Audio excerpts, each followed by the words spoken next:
नमस्कार दोस्तों, यूँ तो लफ्ज़ जिहाद के मामले देश के बहुत से राज्यों से देखने को मिले, लेकिन केरला में ये लफ्ज़ जिहाद एक कदम आगे बढ़कर टेररिज्म या फिर आईसिस की तरफ भी उस सब्जेक्ट को लेकर जाती है जिसे कन्वर्ट किया गया। यही बातें हाल ही में रिलीज हुई फिल्म द केरला स्टोरी में भी बताई गई कि कैसे इस्लामिक संगठन के कुछ लोग जो कि नॉन मुस्लिम महिलाओं को सबसे पहले तो सेक्सुअली अपने तरफ अट्रैक्ट करते हैं, उसके बाद धीरे धीरे उनका ब्रेन वॉश करके इस्लाम में कन्वर्ट करवाते हैं। और सिर्फ यही नहीं, इस्लाम में कन्वर्ट कराने के बाद उन्हें आईसिस ज्वाइन करने के लिए सीरिया भेज देते हैं। हालांकि फिल्म के टीजर रिलीज होने के बाद से ये फिल्म विवाद में है, चाहे कम्युनिस्ट पार्टी के लीडर्स हों, कांग्रेस के हों या बीजेपी के। इस समस्या पे सभी कमेंट्स कर चुके हैं। दोस्तों, ऐसी समस्या नॉर्थ इंडिया में कहीं भी देखने को नहीं मिलती, लेकिन केरला में ये समस्या क्यों देखने को मिलता है? यहाँ पर टेररिज्म या फिर आईसिस से केवल एक धर्म का क्या लेना देना है? आखिर केरल के हिंदू पे या नॉन मुस्लिम्स पे इस्लाम हावी कैसे हो जाने लगता है? इन सभी सवालों के जवाब एक सिलसिलेवार तरीके से जानने की कोशिश करेंगे आज की इस वीडियो में। The West Bengal government's ban on the movie The Kerala Story has been paused by the Supreme Court. The Kerala Story film देख रहे हैं योगी आदित्यनाथ, उत्तर प्रदेश के मुख्यमंत्री। मुसलमान हद गंदी चीज से रिश्तेदारी को कर लेते हैं, ये टेरर मॉड्यूल से रिश्तेदारी कर लेते हैं, ये असद अतीक से रिश्तेदारी कर लेते हैं, देश के गद्दारों को गोली मारो सालों को, तो ये देश के गद्दारों से रिश्तेदारी कर लेते हैं, कश्मीर फाइल में ये कश्मीर के आतंकवादियों से रिश्तेदारी कर लेते हैं। फिर वही चेहरे हैं केरला स्टोरी को भी जो बोल रहे हैं कि ये प्रोपेगेंडा, वही चेहरे। अब मुझे बताइए, इस लॉजिक के साथ भी इस फिल्म को बैन क्यों होना चाहिए? अगर ये यथार्थ पर फिल्म बनी आई सपोर्ट, और हम यही कहेंगे कि सत्य का उजागर होना ही चाहिए। सच्चाई एक ना एक दिन निकल कर आती है। ये केरला स्टोरी की इन दिनों काफी चर्चा है। नॉर्मल लड़की को एक खतरनाक टेररिस्ट बनाने का सबसे डेंजरस खेल चल रहा है केरला में।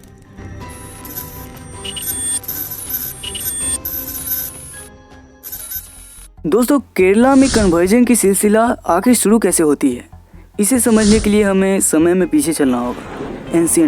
एंशिएंट समय में पूरे केरला में केवल हिंदू ही रह रहे होते हैं और यहाँ एंशिएंट समय से ही स्पाइसेस उगाए जाते हैं और उस वक्त भी भारत में सबसे ज्यादा स्पाइसेस केरला में ही पाए जाते थे और प्रेजेंट में भी भारत में सबसे ज्यादा स्पाइसेस केरला में ही पाए जाते हैं और इसीलिए Kerala garden of spices of India के रूप में भी जाना जाता है। सुमेरियन रिकॉर्ड्स के अनुसार केरला 3000 ईसा पूर्व से एक मेजर स्पाइसेस एक्सपोर्टर रहा है। दोस्तों, केरला में इस्लाम की अगर बात करें तो इस्लाम यहाँ बाद में आता है मिडिल ईस्ट से, स्पाइसेस और सिल्क ट्रेड के इरादे से। वैसे मिडिल ईस्ट से केरला का इस्लामिक समय से भी पहले से एक प्राचीन संबंध रहा है। भारत का अरब देशों से पैगंबर मोहम्मद के वक्त से भी पहले से व्यापार हो रहा होता है और आगे जाकर व्यापार और भी बढ़ता ही जाता है। अरब देशों के बीच व्यापार बढ़ने के साथ ही 7th सेंचुरी में सुलेमान नाम का पहला मुस्लिम मर्चेंट केरला का दौरा करता है। इसके बाद केरला की स्पाइसेस मुस्लिम देशों के ट्रेडर्स को मालाबार तट की ओर आकर्षित करता है। अब अरब कंट्री के ट्रेडर्स मालाबार तट पे आकर अपना डेरा जमा देते हैं और फिर अपना व्यापार करना शुरू कर देते हैं। 7th सेंचुरी में ही मिडिल ईस्ट से स्पाइसेस एंड सिल्क ट्रेडर्स के थ्रू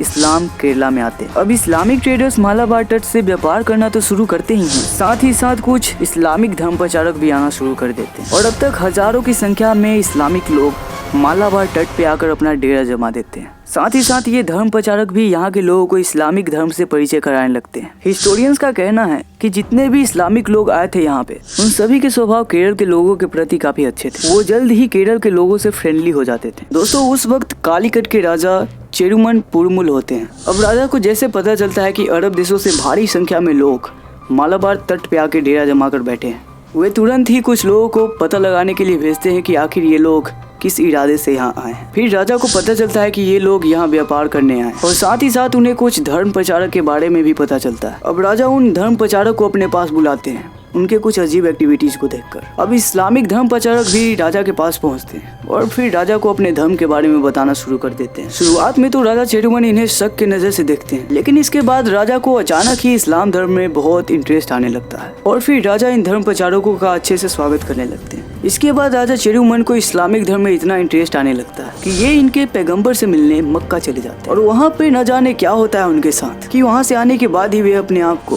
ब्राह्मण और हिंदू से अलग कर इस्लामिक धर्म को अपना लेते हैं और फिर इस्लाम धर्म में कन्वर्ट हो जाते हैं। और इसके साथ ही राजा चेरुमन भारत के पहले व्यक्ति बन जाते हैं इस्लाम में कन्वर्ट होने वाले और फिर यहाँ से ही कन्वर्जन का सिलसिला शुरू हो जाता है। राजा को कन्वर्ट होते देख राजा के जितने भी चाहने वाले लोग थे वो सभी के सभी कन्वर्ट हो जाते हैं। और सिर्फ यही नहीं, राजा के आदेश से यहाँ पे पहले मस्जिद का निर्माण भी कराया जाता है और इस मस्जिद का नाम चेरामन जुमा मस्जिद दिया जाता है। और दोस्तों चेरामन जुमा मस्जिद को ही भारत का पहला मस्जिद कहा जाता है। दोस्तों यहाँ राजा का और भी जिक्र करना इसलिए आवश्यक है क्योंकि राजा न सिर्फ मस्जिदों का निर्माण करवाते हैं बल्कि वे यहाँ की स्थानीय हिंदू महिलाओं की शादी मुस्लिम मर्दों से करवाते हैं और इस्लामिक लोगों को यहाँ बसने की अनुमति भी देते हैं। तो दोस्तों धर्म परिवर्तन कराना और दूसरे धर्म के महिलाओं से शादी करने की सिलसिला 7th सेंचुरी से ही शुरू होती है और इसके बाद मलिक दिनार केरला में धर्म का प्रचार करने आता है और फिर धर्म के प्रचार के साथ साथ केरला के अलग अलग पार्ट में मस्जिदों का निर्माण करवाता है और अब तक केरला के हर एक पार्ट में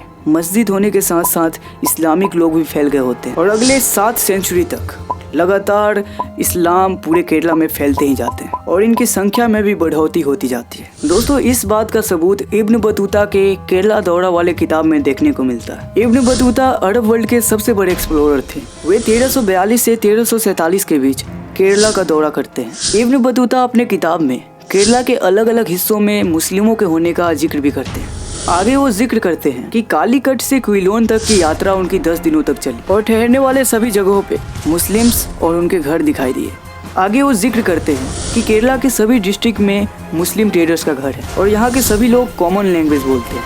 आगे वो जिक्र करते हैं कि यहाँ मुस्लिम सबसे सम्मानित लोग हैं। और दोस्तों इब्न बतूता भी केरला में कन्वर्जन का जिक्र करते हैं। वे राजा चेरामन के बारे में जिक्र करते हैं कि कैसे वे हिंदू से इस्लाम में कन्वर्ट हो जाते हैं। आगे दोस्तों 15वीं, 16वीं और 17वीं शताब्दी तक इस्लामिक लोग यहाँ न सिर्फ आर्थिक रूप से मजबूत थे बल्कि इनकी संख्या भी लगातार बढ़ती ही जाती है। दोस्तों ऐसा कहा जाता है कि 12वीं शताब्दी में यहाँ शासक भी मुस्लिम ही रहा था और टीपू सुल्तान ने जबरन बहुत से हिंदुओं को इस्लाम में कन्वर्ट करवाया था। और दोस्तों ऐसा कहा गया है कि कुन्नूर, कालीकट, मलप्पुरम और तेलीचेरी में मुस्लिमों की बड़ी आबादी के पीछे टीपू सुल्तान का ही हाथ है। और आगे दोस्तों केरला के हिंदू पे या फिर नॉन मुस्लिम्स पे इस्लाम हावी कैसे हो जाने लगता है इसे समझते हैं। दोस्तों जब पेट्रोलियम और ब्लैक गोल्ड का जलवा दुनिया देखना शुरू करती है, मिडिल ईस्ट में लेबर का काम करने के लिए वर्क फोर्स की जरूरत पड़ती है। मिडिल ईस्ट को सबसे बढ़िया वर्क फोर्स केरला से ही मिलती है क्योंकि दोस्तों जो लोग केरला से ट्रेवल कर रहे थे, चाहे वो हिंदू हो या फिर मुस्लिम या फिर क्रिश्चियंस, इन सभी को इंग्लिश आ रही होती है